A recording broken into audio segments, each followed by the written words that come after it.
하나님께서 언제 영광을 받으실까? 하나님께서 언제 우리를 기뻐하실까?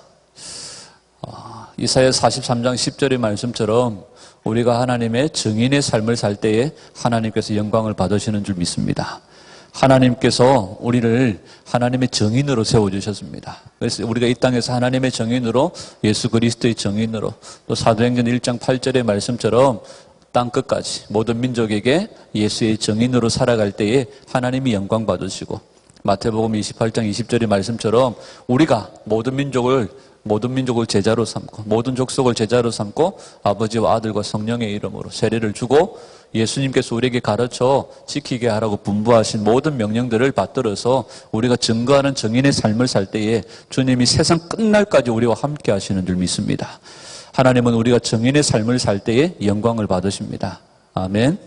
그리고 하나님은 우리가 예배하는 삶을 살 때에 영광을 받으시는 줄 믿습니다. 예배할 때 영광을 받으세요. 예배할 때 영광을 받으신다는 것은 무슨 뜻이냐면 하나님이 우리를 지으시고 구원하시고 우리를 속량하시고 구속하셨다는 뜻이죠. 하나님께서 우리의 인생의 주인이라는 뜻이죠. 하나님이 우리를 지으시고 구원하셨고 우리를 구속하셨습니다. 믿습니까? 하나님께서 우리를 지으셨고 구속하셨고 구원하셨고 그가 우리의 주인 되시기 때문에 그가 우리를 지으실 때 어떻게 지으셨습니까? 하나님의 영광의 찬송이 되게 하시려고 우리를 지으신 줄 믿습니다. 창조의 목적답게 그의 백성들이 하나님을 예배할 때 하나님이 영광을 받으시는 줄 믿습니다. 예배라는 통로를 통하여 우리는 하나님께 영광의 찬송을 돌려드립니다. 왜? 우리가 그의 지으심을 받았기 때문인 줄 믿습니다. 그래서 예배자로 살고 증인으로 삶을 살 때에 하나님께 영광을 받으신다. 그래서 우리가 어떤 성도가 되어져야 될까? 예배하는 삶을 살고 증인의 삶을 사는 성도가 되어야 할 줄 믿습니다. 하나님은 예배하는 자들에게 복을 주십니다. 아멘. 믿으세요? 하나님은 예배하는 자들에게 복을 주세요. 하나님은 증인의 삶을 사는 자들에게 함께 하시고 역사하시는 줄 믿습니다. 우리가 수많은 예배를 드리는데도 우리가 드리는 예배가 뭔가 하나님이 요구하시는 예배와 포인트가 맞지 않을 때가 많습니다. 하나님께서 원하시는 예배와 우리가 드리는 예배가 맞지 않고 우리가 드리는 예배의 방향이 하나님이 원하시는 방향과 다르게 딴 방향으로 갈 때가 있다는 거죠. 오늘 그런 예배가 되지 않기를 소원합니다. 하나님이 요구하시는 참된 예배가 뭐냐? 하나님이 요구하시는 참된 예배가 뭐냐? 두 가지라고 설명을 전에도 드렸습니다. 다시 한 번 더 점검을 한다면 하나님께서 기뻐하시는, 하나님께서 받으시는 참된 예배가 뭐냐? 첫 번째는 가까이 하여 말씀을 듣는 겁니다. 가까이 하여 말씀을 듣는 것이 참된 예배입니다. 그냥 말씀을 귀로 듣는 것이 아니죠. 어떤 목적으로 말씀을 듣는다고 했습니까? 살 목적으로 말씀을 듣는 겁니다. 오늘 내가 이 말씀을 듣고 이 말씀을 내가 살아낼 목적으로 하나님의 말씀을 받는 겁니다. 내가 살아낼 목적으로 하나님의 말씀을 받지 않으면 그 예배는 참된 예배가 아니라 무슨 예배입니까? 헛된 예배가 될 수 있다는 거죠. 오늘 우리가 수없이 하나님의 말씀을 많이 듣고 홍수처럼 쏟아져 나오는 말씀을 많이 들어도 그 말씀을 내가 살아낼 목적으로 말씀을 받지 않는다면 우리 예배가 헛된 예배가 될 수밖에 없다는 겁니다. 여러분, 우리 예배가 참된 예배가 되기를 소원합니다. 살 목적으로, 살 마음으로 하나님의 말씀을 받는 저 여러분들이 되시기를 축복해요. 교회 와서 많은 사람들을 만나고 많은 교제를 하고 많은 시간들을 보냅니다. 그러나 살 목적으로, 살 마음으로, 살아낼 마음으로 하나님의 말씀을 받지 않으면 우리의 예배가 헛되다는 사실이에요. 두 번째는 우리가 살 목적으로 하나님 말씀을 받지만 또 한 가지 우리의 예배가 참된 예배가 되게 하기 위해서는 그 말씀 앞에 결단이 있어야 됩니다. 그 말씀 앞에 서원이 있어야 됩니다. 이 말씀 앞에 내가 이런 삶을 살겠다는 결단이 없으면 그 예배가 참된 예배가 되지 못한다는 거죠. 오늘 우리에게 하나님께서 어떤 말씀을 주시든지 그 말씀 앞에 여러분 결단하시기를 축복해요. 하나님 앞에 서원하시기를 축복해요. 이 말씀 앞에 결단하기를 소원합니다. 여러분, 예배도 많고 모임도 많고 여러 가지 많은 예수님의 이름으로, 교회의 이름으로, 성도의 이름으로 모이는 많은 모임들이 있고 여러분들이 그런 모임들이 참여하실 거예요. 그러나 우리가 하나님 앞에서 결단하는 삶이 없으면, 돌이키는 삶이 없으면, 끊어버리는 삶이 없으면 우리의 삶에 아무런 열매가 없다는 겁니다. 여러분, 삶의 결단이 있기를 축복합니다. 주님 앞에 어떻게 살 것인지를 결단하고 주님 앞에서 그렇게 결단하고 서운하는 그런 삶이 있어야 할 줄 믿습니다. 여러분, 모든 영역에 무엇이 답입니까? 말씀이 답입니다. 살목적으로 말씀을 받고 그 받은 말씀 앞에 내가 결단하고 서원하는 거죠. 모든 내 삶의 영역에 말씀이 답인 줄 믿습니다. 모든 내 삶의 영역에 말씀이 잣대입니다. 말씀이 잣대요. 말씀이 내 삶의 답입니다. 성경이 잣대입니다. 여러분, 잣대가 없으면 뭐가 잘못됐는지를 측량할 수 없어요. 말씀을, 성경을 그래서 캐논이라고 그래요. 잣대입니다. 성경이 표준입니다. 성경이 답입니다. 잣대가 없으면, 성경이 없으면 뭐가 잘못됐는지를 몰라요. 성경이 없이, 말씀의 잣대 없이 누구의 교훈 따라서, 누구 어떤 목사님에 따라서, 누구 어떤 목사님의 어떤 의견에 따라서 그것이 결정된다면 사입입니다. 여러분, 말씀대로 살아보면 그때의 예수님이 우리를 인정하세요. 우리가 말씀대로 살면 그때의 예수님이 인정하시고 하나님이 인정하시는 줄 믿습니다. 여러분, 성경을 읽을 때에 우리가 알게 되는 것이 아닙니다. 우리가 성경을 외울 때에 알게 되는 것이 아니라, 성경을 배울 때에 알게 되는 것이 아니라, 우리가 하나님의 말씀을 살아낼 때에 이것이 진리구나, 이것이 하나님의 능력이구나 하는 것을 알게 되는 줄 믿습니다. 여러분, 우리 인생이 피곤하고 우리 인생이 힘든 이유는 우리 모두가 다 진리를 알지 못했습니다. 여러분, 우리가 더 진리 가운데 자유하기를 소원하고 성경 말씀 가운데 우리가 더욱더 하나님의 능력을 보기를 간절히 소원합니다. 아멘. 하나님의 말씀을 할 때에, 우리가 진리 가운데 있을 때에 우리가 자유할 수 있고, 진리 가운데 있을 때에 우리가 헤매지 않을 줄 믿습니다. 유대인들이 자녀들을 낳아서 자녀들을 교육할 때에, 유대인들의 자녀 교육은 세계적으로 유명하죠. 유대인들이 자녀들을 교육할 때에 한가운데 놀라운 사실은 뭐냐 하면, 아이들이 막 글을 배우기 시작할 때에, 아이들이 막 글을 깨우치기 시작할 때에 맨 먼저 읽히는 성경이 뭐냐 하면 레위기라는 거예요. 우리 같으면 천지 창조 이야기, 노아의 홍수 이야기, 아브라함의 믿음의 이야기, 여러 가지 야곱과 이스라엘의 역사적인 이야기들을 읽게 하는 것들이 더 좋지 않을까 생각하는데, 아이들이 막 글을 배우기 시작할 때에 부모가 자녀들에게 가장 먼저 읽히는 성경이 레위기라는 거예요.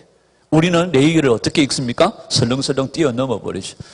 또 제사 이야기, 또 이렇게 짐승을 잡고 하는 이야기, 이런 이야기들은 우리가 쉽게 그냥 뛰어넘어 버리죠. 그런데 그 딱딱하고 재미없어 보이는 레위기의 말씀을 가장 먼저 글을 읽을 수 있을 때에 자녀들에게 읽히게 한다는 거예요. 우리들은 거의 읽지 않은 그 레위기를 유대인들은 가장 중요하게 여기고 아이들에게 맨 먼저 가르친다는 겁니다. 왜 그럴까요? 레위기는 하나님을 어떻게 섬기는지를 가르쳐주는 이야기입니다. 레위기 1장부터 끝까지는 우리가 하나님을 어떻게 섬겨야 할지를 가르쳐주는 이야기예요.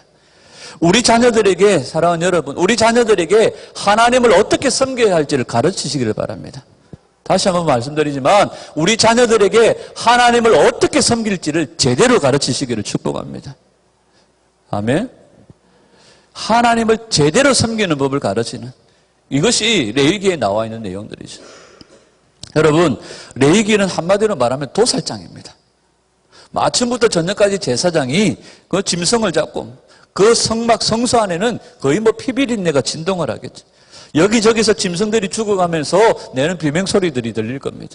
짐승들이 우리 죄를 대신 짊어지고 비참하게 죽어가는 소리들입니다. 구약에서 하나님께서 사람의 죄를, 인간의 죄의 문제를 해결하는 방법이 바로 그 제사의 방법이었습니다. 하나님께서 인간의 죄를 해결하는 구약시대의 한 방법이 그 제사하는 방법이었죠. 레위기의 핵심 단어가 뭡니까? 거룩입니다. 레위기의 핵심 단어는 거룩입니다. 여러분, 하나님의 백성들이 거룩해야 함을 충격적으로 가르치는 성경이 레위기입니다. 그만큼 중요하다는 거죠. 거룩하신 하나님 앞에 거룩한 제사장이, 거룩한 장소, 성전에서 흠이 없는 거룩한 제물을 거룩하게 바쳐야 된다. 이것이 레위기의 내용입니다. 여러분, 오늘 우리가 이 말씀들을 배워서 우리 자녀들에게 거룩하신 하나님 앞에 우리가 거룩하고 흠이 없는 모습으로 주님 앞에 거룩하게 바쳐지는 그런 제물이 될 수 있도록 가르치고, 또 우리가 그런 삶을 살기를 간절히 소원합니다. 여러분, 유대인들이 자녀들에게 가장 먼저 가르치는 것은 바로 이 거룩함입니다. 하나님 앞에서 그의 백성들이 거룩하게 살아야 될 것들을 가르친다는 거죠. 이것이 지금의 유대인들을 만든 근간이라고 할 수 있습니다.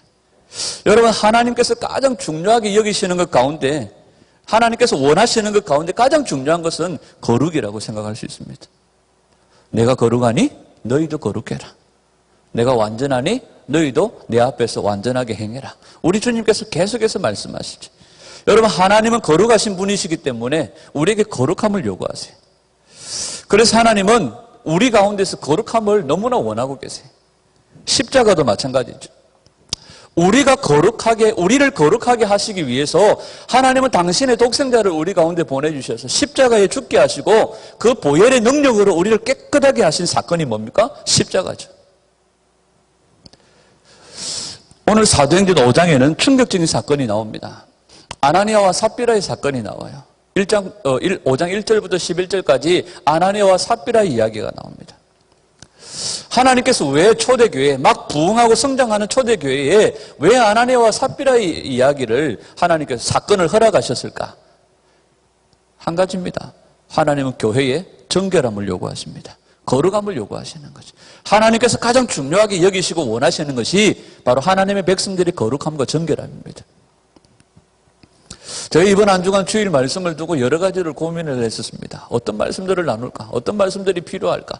인간적으로 이런 말씀들로 성도들에게 요구하고 이런 말씀으로 성도들의 마음을 조금 이렇게 했으면 좋겠다, 저렇게 했으면 좋겠다. 여러 가지 혼란한 생각들이 있었습니다. 그러나 이 시대의 하나님 앞에, 이 시대의 우리 교회가 주님 앞에서 필요한 것이 뭘까? 제 개인적으로도 그렇습니다. 제 개인적으로도 이 시기 앞에, 지금 이 상태 앞에 우리 교회가 더 요구되어져야 될 것은 그 어떤 다른 정비보다도 주님 앞에서 정결함입니다. 거룩함입니다. 우리가 하나님 앞에 정결함이 준비되어지지 않으면, 겸비되어지지 않으면 하나님께서 우리를 놓으시는 것이죠. 거룩하신 그분이 우리 안에 거하시고 우리 안에 운행하시고 우리와 함께 하시려면 우리 안에 제일 먼저 청산해야 될 것들이 죄의 문제, 정결함의 문제라고 생각되어졌습니다. 여러분, 교회는 예수님을 드러내는 곳이죠. 교회는 예수님의 거룩함으로 이루어진 공동체입니다. 주님의 피로 값주고 산 교회요, 주님의 보혈로 정결하게 된 교회인 줄 믿습니다. 이 교회에 있어서 가장 치명적인 것은 뭐냐 하면 죄입니다. 죄는 가장 치명적이죠. 그래서 하나님은 교회가 진정한 예수님의 교회가 되기 위해서, 진정한 하나님의 교회가 되게 하기 위해서 절대로 죄를 용납해서는 안 된다는 것을 우리에게 엄격하게 가르치는 성경이 뭐냐 하면 사도행전 5장입니다. 아나니아 삽비라를 특별한 케이스로 하나님 내세우신 것이 아니라 하나님께서 이 말씀을 통하여서 우리에게 말씀하시려고 하는 것은 뭐냐 하면 교회의 죄는 치명적이다. 교회의 정결함이다. 교회의 거룩함이다. 우리가 죄로 여기지 않는 하찮은 것까지도, 우리가 죄로 여기지 않는 아주 작은 것까지라도 절대로 용납해서는 안 된다. 주님은 우리에게 엄격하게 가르쳐주고 계신다는 거죠. 출애굽한 후에 광야에서도 마찬가지였습니다. 광야에서 교회가 세워졌을 때에도 주님은 똑같았습니다. 하나님은 똑같은 일을 하셨어요. 레위기 10장에 보면 성막을 만들고 모세를 통하여 성막을 건립하고 난 이후에 아론의 가문을 세워서 제사장의 일들을 하게 합니다. 그 아론의 아들 가운데 장자가 누굽니까? 나답이죠. 둘째가 아비후입니다. 이 나답과 아비후가 아버지를 따라서 제사장의 임무를 감당할 때에 하나님이 명하시지 않은 다른 불을 드림으로 인하여서 하나님께 제사를 드렸습니다. 하나님이 명하시지 않은 다른 불로 제사를 드리려고 했을 때에 하나님께서 불로 나답과 아비후를 삼켜버렸습니다. 가나안 땅에 들어간 직후에 여리고성 전투에서 이스라엘은 대성을 거두었습니다. 여리고성 전투에서 하나님께서 대성을 거두게 하셨죠. 하나님이 하신 일이죠. 하나님께서 이스라엘 백성들에게 여리고성 전투를 앞두고 하나님은 엄격하게 당부하십니다. 여리고성의 그 어떤 것도 하나도 취하지 마라. 여리고성은 그 안에 있는 모든 것은 하나님께 전적으로 바쳐진 것이다. 모두 다 진멸하고 모두 다 불태우라고 주님이 명령하셨죠. 그런데 아간이라는 사람이 하나님의 명령을 어기고 신할선 외투한벌과 은금을 숨겨두었습니다. 그것으로 인해서 아간과 그의 가족들은 아골골짜기에서 돌에 맞아 죽죠. 이 출애굽의 사건과 또 가나안 땅에 들어간 직후, 출애굽 이후 가나안 땅에 들어간 바로 직후 하나님께서 하신 일들을 보면 계속해서 우리에게 거룩함을 요구하시고 정결함을 요구하시고 절대로 하나님의 거룩한 공동체 안에 죄가 용납되지 않을 것들을 우리에게 말씀하시죠. 하나님은 우리에게 계속해서 말씀하십니다. 하나님께서는 하나님의 백성의 공동체가, 예수님의 공동체가 거룩해야 하고 숨겨진 죄를 용납해서 안 된다는 것을 우리에게 던져주는 메시지입니다. 여러분, 세상이 어려워지고 개인적으로 어려워지면, 그 어려운 때가 되어지면 저도 마찬가지입니다. 세상과 적당하게 타협하려는 그런 유혹들이 강해집니다. 그래야 살 것 같아요. 그래야 살 것 같습니다. 근데 그게 아니라는 거죠. 어려운 때일수록 하나님의 자녀가 살 길은, 하나님의 공동체가 살 길은 더욱 정결해야 된다는 겁니다. 그것이 살 길이라는 거죠. 우리가 하나님의 자녀이기 때문에 세상과 타협하면 살 길이 없어요. 살아날 방법이 없어요. 하나님께서 결코 우리를 붙들어 주실 수 없기 때문입니다. 하나님의 자녀들은 세상이 어려워지고 먹고 살기가 힘들어질 때에 더 정결해야 됩니다. 더 정결해야 되죠. 오늘 아나니아와 삽비라 사건 이후의 말씀입니다. 오늘 본문 말씀은. 아나니아와 삽비라 사건이 일어나고 난 바로 그 뒤에 교회가 어떠했는지를 우리에게 가르쳐 줍니다. 사도행전 5장 12절 말씀을 우리 함께 읽습니다. 시작. 사도들의 손을 통하여 민간의 표적과 기사가 많이 일어나며 믿는 사람이 다 마음을 같이하여 솔로몬 행각에 모이고 13절입니다. 시작. 그 나머지는 감히 그들과 상종하는 사람이 없으니 백성이 칭송하더라. 온 교회와 이 일을 듣는 사람들이 다 크게 두려워하더라. 이것이 아나니아와 삽비라 사건 이후에 일어났던 교회의 모습들이에요.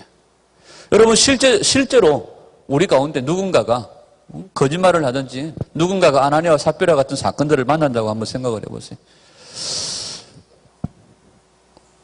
어떻게 될까요? 아나니아와 삽비라 같은 사건이 우리 가운데 일어난다면 우리 안에 얼마나 긴장감이 생기고 얼마나 긴박하겠습니까? 여러분, 아나니아와 삽비라는 그냥 일개의 사람이 아니었습니다. 그때 당시 초대교회에 유력한 지도자였던 바나바가 하나님 앞에 감동받아 그의 땅을 팔아서 주님 앞에 드렸을 때에 이 바나바와 같이 자기의 소유를 팔아서 주님 앞에 바칠 정도로 이 아나니아와 삽비라는 그 초대교회 당시에 유명했던 자입니다. 그리고 그 주변에 성도들과 함께 같이 신앙생활을 했던 사람들이죠. 자기의 재산을 팔아서 사도들의 발 앞에 놓을 정도로 대단한 사람이죠. 여러분, 우리가 겉으로 봤을 때는 속은 다르겠지만 겉으로 봤을 때에는 초대교회 당시에 바나바와 같은 비슷한 수준의 사람이었다고 볼 수 있습니다.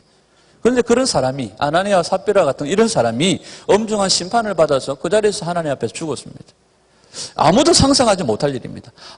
바나바 정도면, 아나니아와 삽비라 정도면 하고 사람들이 생각하는 어느 수준의 사람이었다는 거죠. 그런데 성도들의 앞에 눈앞에 펼쳐진 일들은 그런 일들이 아니었다는 겁니다. 성도들이 뭘 깨달았겠습니까? 무슨 일을 깨달았겠습니까?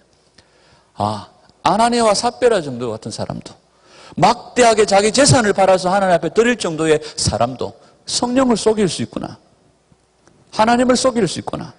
주의 영을 시험할 수 있다는 겁니다. 저도 마찬가지겠죠. 우리 교단의 총회장, 하여튼 이 세상에, 이 대한민국 안에, 세계 모든 교회 안에 그 어떤 사람이라도 겉으로 봤을 때 바나바와 같이 바울같이 예수님같이 산다고 할지라도 인간은 얼마든지 하나님을 거역하고 배반하고 주의 영을 시험하고 성령을 속이려고 하는 어리석은 시도를 할 수 있구나. 그런 생각들을 가져봅니다. 이 사건 앞에서 많은 사람들이 어떻게 느꼈습니까? 하나님을 함부로 섬겨서는 안 되는구나. 하나님을 내 마음대로 섬길 수 있는 분이 아니구나. 하나님을 함부로 섬길 수 없구나. 여러분, 하나님과 교회를 섬길 때에 인간의 허영과 불순한 동기를 가지고 섬길 수 없구나 하는 마음들이 그 성도들 안에, 교회의 울타리를 뛰어넘어서 바깥에 있는 사람들에게까지 그 마음들이 퍼져갔다는 겁니다. 아나니아와 삽비라의 사건은 교회 내부에서만 충격적인 일들은 아니었습니다. 교회 울타리를 넘어서 세상 사람들에게까지 충격을 주는 사건이었습니다. 13절에 보면 그들과 상종하는 사람이 없으나 백성이 칭송하더라 이렇게 얘기합니다. 이 말은 무슨 말이냐면 감히 교회들, 감히 성도들, 그리스도인들의 무리에 끼어들지는 못했지만 그 사건으로 인하여서 세상 사람들의 마음속에 하나님을 두려워하는 마음들이 있었다는 겁니다. 교회 바깥의 사람들이 교회를 바라볼 때에 우습게 여기지 못했다는 거죠. 아, 그리스도 예수가 믿는 자들 속에 살아계시는구나. 아, 살아계신 하나님이시구나. 그리스도가, 예수가 정말 그리스도인들 마음 가운데, 삶 가운데 살아계시는구나. 세상 사람들이 보게 된 거죠. 아, 교회가 함부로 할 것이 아니구나. 아, 하나님의 교회라는 것이 참으로 대단한 거구나. 아, 교회라고 하는 것을 함부로 대하거나 우습게 여겨서는 안 되겠구나. 누구들에게요? 세상 바깥에 있는 사람들에게 그런 마음들이 생겨났다는 거죠. 그래서 감히 그들과 상종할 수 없었다고 말합니다. 감히 그리스도인들의 무리에 끼어들 수 없었다고 그렇게 얘기를 해요. 근데 우리가 더 주목해야 될 것은 뭐냐 하면 12절 말씀이죠. 사도들의 손을 통하여 민간의 표적과 기사가 많이 일어난 겁니다. 이게 초대교회의 특징이었습니다. 여러분, 하나님의 부흥이 일어나는 조건이 뭡니까? 아나니아와 삽비라의 사건이 오늘날 우리 가운데 일어나면 교회는 아마 더 어려워질 거예요. 더 힘들어질 거예요. 그런데 아나니아와 삽비라 사건 이후에 교회는 어떻게 됩니까? 더 부흥합니다. 하나님의 부흥이 일어나는 조건이 뭡니까? 여러분, 개인이나 교회나 가정이나 우리에게 요구되어지는 것은 정결함입니다. 정결함 위에 성령의 역사가 부어지고 계시는 거예요. 성령의 역사하심이 교회의 정결함 위에 강하게 드러나고 계신다는 사건입니다. 여러분, 우리 개인이나 가정이나 교회 안에 정결함이 임하면, 정결함이 오면, 거룩함이 오면 우리 개인이나 교회나 가정 안에 오늘 초대교회에 일어났던 기사와 이적이 반드시 나타납니다. 믿으시기를 축복해요. 이게 성경의 역사입니다. 하나님은 그렇게 일하세요. 야고보서 5장 16절에 보면 병든 자가 있을 때에, 교회 안에, 공동체 안에 병든 자가 있을 때에 고침을 받기 위해서 교회가 기도할 때에 야고보서 5장 16절에 이렇게 얘기합니다. 너희 죄를 서로 고백하며 병이 낫기를 위하여 서로 기도하라. 의인의 간구는 역사하는 힘이 많으니라. 이게 야고보서 5장의 기도입니다. 여러분, 우리가 초대교회의 능력은 정결함 위에 나타나는 것입니다. 여러분, 초대교회는 병든 자가 생겼을 때 기도할 때 어떻게 기도합니까? 하나님, 이 병을 고쳐주세요. 하나님, 내 질병을 고쳐주세요. 하나님, 고쳐주세요. 이렇게 기도하지 않고 기도하는 사람들이 어떻게 기도했다고 얘기합니까? 다 자기 죄를 고백하는 겁니다. 자기 죄를 고백했다는 거예요. 자기 죄를 고백할 때에 하나님의 약속이 무엇인지 아십니까? 정결함입니다. 거룩함입니다. 사도행전 3장에도 보면 베드로가 그렇게 얘기합니다. 형제여, 우리가 어떻게 할꼬? 이렇게 외치는 무리들 앞에 베드로는 담대히 선포합니다. 너희가 각각 회개하고 죄 사함을 받으라. 그리하면 너희가 성령을 선물로 받으리라 말씀하시죠. 여러분, 초대교회는 병든 자를 위해서 기도할 때 하나님 고쳐주세요 기도하지 않고 어떻게 기도합니까? 자기의 죄를 서로 고백하며 기도했다는 거죠. 이것이 의인의 간구입니다. 이것이 의인의 기도여야 된다는 것을 그들은 알았습니다. 여러분, 의인의 기도는 죄를 자백하는 겁니다. 의인의 기도는 주님 앞에 우리의 죄를 자백하며 나가는 겁니다. 그리고 그들이 병든 자를 위해서 기도할 때 병든 자들이 일어나는 기적이 일어난다는 거죠. 우리에게는 뭐가 바뀌었습니까? 순서가 바뀐 거죠. 여러분, 이것이 하나님의 교회를, 이것이 주님의 교회를 거룩하게 하시고 정결하게 하시는 하나님의 뜻인 줄 믿습니다. 주님은 교회를 통하여 초대교회에 일어났던 사도행전의 기적과 이적과 능력이 계속해서 나타나기를 원하세요. 오늘날 많은 사람들이 초대교회 사도행전의 기적과 이적과 기사와 능력은 끝났다고 얘기하죠. 특히 우리 교단 같은 경우는. 여러분, 하나님은요, 오늘날에도 개인과 가정과 교회 안에 초대교회에 일어났던 기적과 기사와 능력이 일어나기를 원하세요. 일어납니다. 그러나 왜? 무엇이에요? 정결함 위에요. 정결함 위에 하나님의 부흥이 부어지고 하나님의 기적과 능력이 나타난다는 거죠. 14절에 보면 주께로 돌아오는, 믿고 주께로 돌아오는 자가 많았다고 말씀해요. 여러분, 아나니아와 삽비라 사건으로 교회는 시험에 든 것이 아니라 어떡합니까? 오히려 더 거룩해졌고 오히려 더 신령해졌고 더 부흥했습니다. 거룩이라고 하는 말은 하나님의 교회와 하나님의 성도와 개인과 가정, 성도 우리 모두의 정체성입니다. 교회의 정체성은 거룩함입니다. 여러분, 이제는 더 이상 아무도 기독교인들이나 예수쟁이들이나 성도들, 교회를 거룩하다고 생각하지 않습니다. 여기에 있는, 저를 포함해서 여기 있는 모든 사람들도 마찬가지일 거예요. 교회가 거룩하다고 생각하지 않아요. 그럴 수 있습니다. 그런데 더 안타까운 것은 뭐냐면, 거룩하려고 노력하잖아요. 거룩함을 추구하지 않는다는 거예요. 교회는 이제 더 이상 정결하지 않아. 교회는 이제 더 이상 거룩하지 않아. 하고 생각하지만, 우리 스스로가, 우리 모두가 정결함을 추구하고, 거룩함을 추구하려고 하지 않는다는 거예요. 세상은 더 하겠죠. 세상은 교회를 향하여 개독교라고 불러요. 교회를 향하여 두려워하는 마음이 없어요. 목사 아들도, 권사 아들도, 우리가 아니고 바깥의 말입니다. 세상에서 미디어나, 세상에서 문화나 여러 가지 교육이나 여러 가지 영역 속에서 자리를 차지하고 있는 교수, 박사, 정치인들, 경제인들 다 포함해서 그 가운데 목사 아들, 권사 아들 다 성도라고 말하는 그 사람들이 하나님을 모독하고 하나님을 거역하고 주의 하나님의 교회를 향하여서 손가락질해도 교회가 더 이상 그들을 향하여서 대처하지 못해요. 왜? 그들이 말이 맞는 경우들이 많거든. 교회가 거룩하지 못하거든. 교회가 정결하지 못하거든. 다시 말하지만 더 마음이 안타까운 것은 우리가 그 정결함을 더 추구하고 그 거룩함을 더 구하지 않는다는 거죠. 여러분, 질문을 하나 할까요? 우리 모두가 우리 스스로를 세상의 빛이라고 생각하십니까?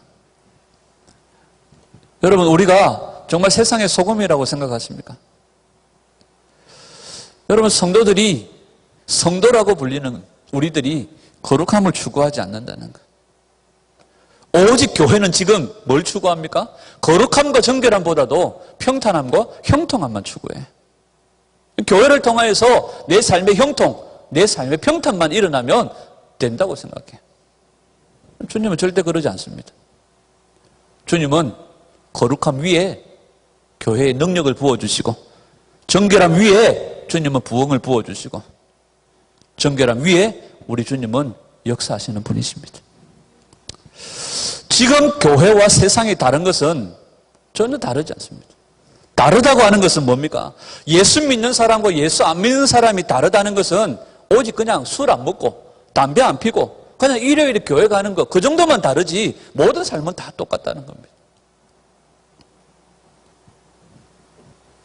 오늘 말씀은 저를 제외하고 말씀하는 것이 아니라 저를 가장 앞세워서 필두에 두고 포함해서 말씀하는 겁니다. 왜? 제가 그랬거든요. 여러분, 우리가 더 이상 교회가 세상에게 더 이상 보여줄 것들이 없어요.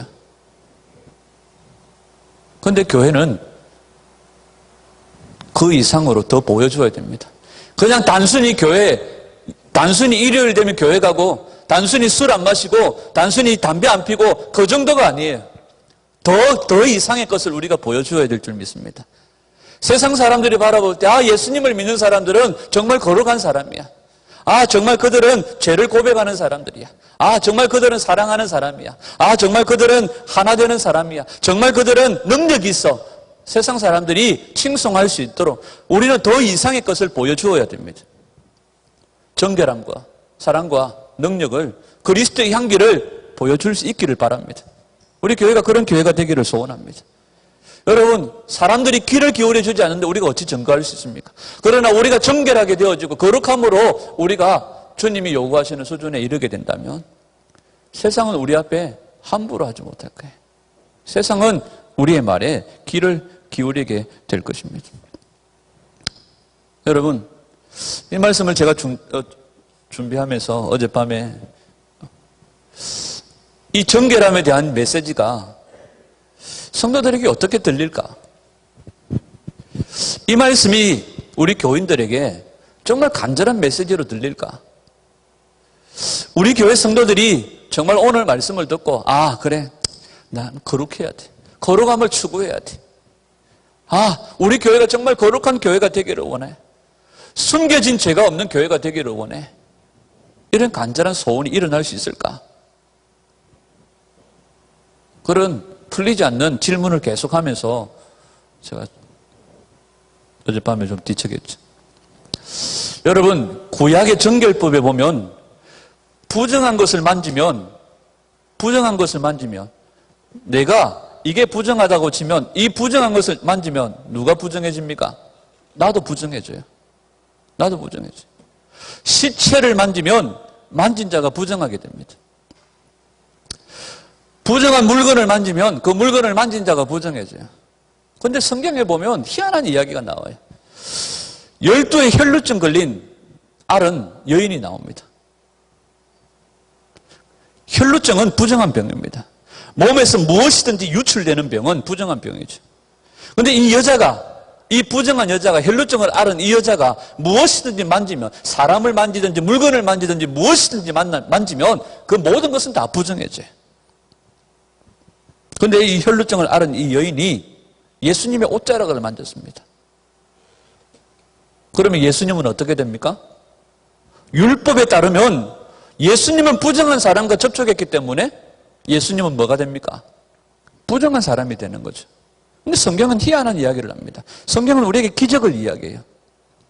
여자가 예수님의 옷자락을 만졌을 때에 예수님이 부정해져야 되는 것이 율법의 이치인데 예수님이 부정해지는 것이 아니라 그 여자가 예수님을 만졌을 때에 어떻게 됐습니까? 부정해졌던 이 여인이 정결하게 된 거예요. 여러분 이게 뭡니까? 이게 복음입니다. 여러분 이 세상에 부정한 것과 거룩한 것이 둘이 만나서 거룩하게 되는 방법은 하나밖에 없습니다. 죄인이 거룩하게 되는 방법은 하나밖에 없습니다. 예수님을 붙잡는 거죠. 예수님을 붙잡을 때 예수님의 보혈을 통하여서 우리가 죄 사함을 얻었고 깨끗함을 얻었는 줄 믿습니다. 예수님의 보혈을 통하여서 모든 죄와 불의에서 우리가 깨끗하게 되어졌습니다. 부정한 것과 거룩한 것이 만나서 둘 다 거룩하게 될 수 있는 방법은 예수님을 붙잡는 방법밖에 없어요. 그 외에는 다 만지는 것마다 다 부정해지잖아요. 율법에 의하면. 여러분 우리 모두가 예수님의 보혈을 통하여서 거룩하게 된 줄 믿습니다. 인생에는 두 가지 종류가 있습니다. 무너지는 인생과 일어서는 인생입니다. 저와 여러분들은 어떻게 살고 있습니까? 결론은 하나님 말씀대로 살지 못하면 세상에 끌려가는 인생이 될 수밖에 없고 우리가 하나님 말씀대로 살지 못하면 우리 인생은 무너지는 인생이 될 수밖에 없습니다. 먹고 살기 힘들어서 세상과 타협하고 하나님 말씀대로 살지 못하여서 우리가 정말 먹고 살기 힘든 이 시대에 하나님 말씀대로 살지 못하고 세상과 타협하게 살면 우리는 무너질 수밖에 없어요. 다른 말로 하면 먹고 살기 힘들어서 하나님 말씀대로 살 수 없는 것이 아니라 하나님 말씀대로 살지 않아서 먹고 살기 힘든 거겠죠. 우리가 정말 두려워해야 될 것은 무너질 것에 우리의 인생을 걸지 말자는 겁니다. 오늘 본문을 통하여서 하나님은 초대교회를 건강하게 부흥시키기 위하여서 그들이 정결함을 받아야 된다는 것을 우리에게 말씀하십니다. 초대교회가 이 일을 통하여 더 부흥되어졌고 초대교회가 이 일을 통하여 더 정결하게 되어졌습니다. 아, 하나님이 우리를 지켜보고 계시는구나. 아, 정말 하나님이 우리 안에 계시는구나. 아, 정말 내 마음 중심에 하나님이 계시는구나. 성도들이 다 분명하게 생각했다는 거죠. 마음에서 일어나는 시기, 마음에서 일어나는 탐심, 남을 판단하는 것, 정죄하는 것, 마음에서 일어나는 거짓말하고자 하는 욕구조차도 하나님 앞에서 다 내어놓고 교회가 회개하고 교회가 얼마나 정결하게 되어졌는지를 보여주는 장면이 바로 사도행전 5장의 내용입니다. 여러분 오늘 말씀을 통하여 하나님의 메시지를 들을 수 있기를 축복합니다. 온 교회와 이 일을 듣는 사람들이 다 크게 두려워하니라. 온 교회라고 하는 것은 우리 교회도 포함되어지고 이 일을 듣는 사람이라고 하는 것은 저와 여러분들도 포함되는 줄 믿습니다. 성령께서 왜 이 사건을 기록해 두셨을까요? 하나님께서 우리에게 겁주고 목사들이 성도들을 겁주게 하기 위한 도구로 쓰라고 이 말씀들을 주셨을까요? 아니죠. 하나님께서, 성령님께서 왜 이 말씀들을 기록해 두셨을까요? 우리 교회가 진정 부흥을 얻게 하시려고 하나님께서 우리에게 거룩하게 하시고 정결하게 하시고자 하시고 계속해서 하나님의 능력이 부어지게 하시기 위해서 주님께서 우리에게 이 말씀들을 하시는 줄 믿습니다. 여러분, 잠깐 일어났다가 불꽃처럼 일어났다가 사그라져 버리는 그런 부흥이 아니에요. 한번 맛보고 사라져버리는 그런 부흥이 아닙니다. 일시적인 부흥이 아니에요. 하나님의 부흥은 그런 것이 아니라고 생각합니다. 지속적으로 부흥하고 지속적으로 유지되어지고 한번 뜨거웠다가 한번 요란했다가 사라져버리는 그런 것도 아니죠. 여러분, 계속적으로 지속적으로 유지되어지는 하나님이 부어지는 그런 부흥을 경험하려면 우리가 반드시 정결함을 지켜야 할 줄 믿습니다. 하나님은 이 시간도 우리를 깨끗하게 하십니다. 예배를 통하여 하나님은 오늘도 우리를 정결하게 하십니다. 정말 심각한 죄인데도 죄인 줄 모르고 죄라고 여기지 않았던 것들을 드러내시기를 소원합니다. 여러분, 아나니아와 삽비라 사건이 우리의 사건이 되게 하시고 여러분, 마땅히 두려워해야 될 것을 두려워하고 마땅히 두려워해야 할 분을 두려워하는 그런 은혜가 있기를 소원합니다. 여러분, 이 시간에도 오늘 우리가 주님 앞에 서두에 말씀드렸던 것처럼 살목적으로 말씀을 받고 그 말씀 앞에 결단하는 삶이 있어야 되지 않겠습니까? 우리가 정말 전심으로 죄 같지 않다고 여겼던 것, 그냥 넘어가 버렸던 것들 정말 회개하고 십자가를 붙드는, 예수님을 붙드는, 그래서 정결함을 입는, 깨끗함을 입는 그런 저와 여러분들이 되기를 소원합니다. 여러분, 내 자아가 죽지 않은 상태에서 예수를 믿으면 욕심, 이기주의, 또 거짓말, 명예, 시기, 질투, 탐심밖에 우리 안에 생길 수밖에 없고 우리는 그것을 이길 수 없다는 겁니다. 십자가를 붙들기를 소원합니다. 예수님을 붙들기를 소원해요. 12의 혈루증을 앓았던 여인이 예수님의 옷자락을 만짐으로 예수님이 부정해진 것이 아니라 그 여인이 정결함을 받았던 것처럼 우리가 예수님을 붙들고 십자가를 붙들므로 우리 안에 정결함이 임하고 오늘 초대교회 안에 많은 믿는 자의 수가 더하여졌던 것처럼 우리 안에 하나님께서 더함이 있는 축복, 더해가는 축복, 더해가는 교회, 더함이 있는 복을 우리 모두가 받아 누리기를 주의 이름으로 축원합니다. 정결함 위에 더함의 복이 있습니다. 정결함 위에 더해지는 축복이 있습니다.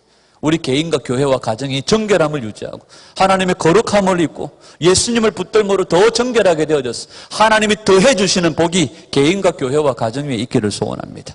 오늘 본문에 보면 하나님을 두려워하는 마음들이 초대교회에 더하여졌습니다. 표적과 기사가 나타난 능력이 더하여졌습니다. 마음을 같이하여 영적으로 연합되는 은혜가 더하여졌습니다. 일반 세상으로부터 칭송함을 받는 은혜가 더하여졌습니다. 이 모든 더함의 은혜는 정결함 위에 부어진 줄 믿습니다. 우리에게 이 더하여지는 은혜가 더하여가는 교회가 되기를 간절히 소원합니다.